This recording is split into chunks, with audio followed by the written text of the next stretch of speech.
Oke, saya jawab lewat voice note aja Mas ya. Secara singkat mungkin jawabannya begini.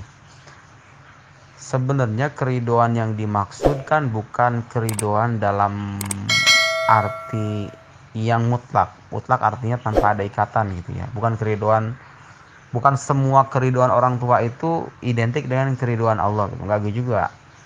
Artinya kalau orang tua meridhoi kita terkait sesuatu yang buruk, yaitu tidak bisa dikategorikan dengan, tidak bisa diidentikan dengan keriduan Allah gitu loh. Jadi kan keriduan yang dimaksud juga keriduan dalam arti yang sempit, keriduan yang memang sesuai dengan tuntunan agama, kira-kira begitu. Nah itu satu yang perlu dicatat gitu ya, bahwa makna keriduan yang dimaksud adalah keriduan dalam batas ajaran agama yang sesuai dengan tuntunan agama.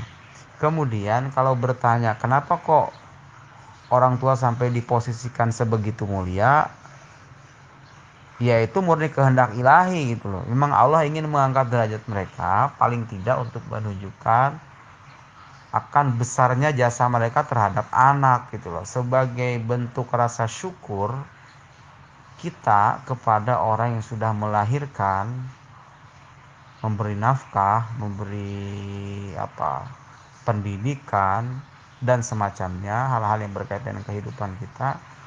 Ya sebagai wujud terima kasih itu kita diperintahkan untuk taat, dan Tuhan menjanjikan balasan gitu loh. Kalau orang tua Anda ridho kepada Anda menyangkut hal-hal yang sesuai dengan tuntunan agama itu, ya Tuhan juga akan meridhoi Anda gitu loh. Jadi pertanyaan kenapa bisa begitu, yaitu murni kehendak ilahi. Memang Allah yang ingin begitu ya. Karena kalau kita bicara teologi nih ya, kalau kita bicara dalam tradisi ilmu kalam, sebetulnya pertanyaan kenapa itu kalau kita ajukan kepada Tuhan, sebenarnya itu kurang tepat. Kenapa? Karena perbuatan Tuhan itu, kalau kata para teolog, itu tidak disebabkan oleh tujuan-tujuan. Jadi kita nggak bisa misalnya nanya kayak gini nih, kenapa sih Allah itu menciptakan surga, menciptakan neraka? Kenapa sih Allah itu menjadikan si A jadi orang kafir, si jadi orang beriman?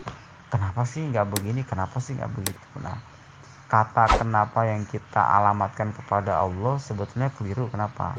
Karena biasanya kita kalau bertanya dengan kata kenapa, kalau yang kita tanyakan adalah alasan atau sebab atau tujuan, yaitu hanya berlaku bagi orang-orang, bagi sosok-sosok yang kalau berbuat ada tujuannya gitu loh. Nah, sementara Tuhan kan nggak begitu. Kayak kita nih belajar, kamu kenapa belajar? Saya pengen sukses. Ya berarti ada tujuan yang saya capai dan yang ingin saya capai dari belajar itu. Oleh karena itu sahaja kalau Anda bertanya kepada saya, kenapa Anda belajar? Saya ingin sukses dan saya butuh dengan kesuksesan itu. Tapi Tuhan kan nggak begitu.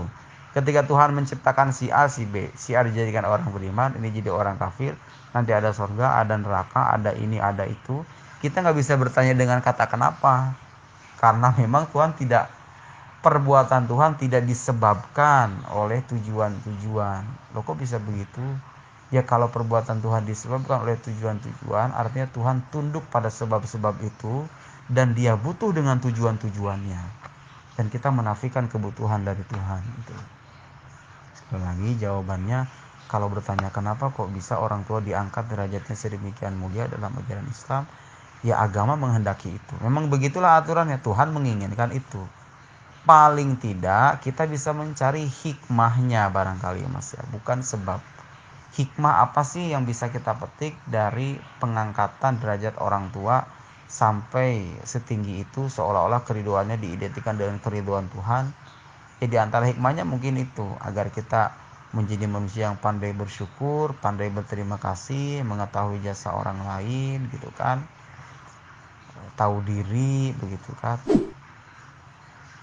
dan lain semacamnya. Barangkali begitu jawabannya. Tentu maknanya bukan dalam arti menyamakan posisi dan kedudukan Allah dengan kedudukan makhluk, sama sekali bukan. Tapi itu dalam konteks mengangkat derajat mereka, dalam hal ini orang tua, karena jasanya yang besar kepada anak, dan anak diperintahkan untuk taat semata-mata ya sebagai bentuk penghambaannya juga kepada Allah melalui orang tua. Itulah kira-kira.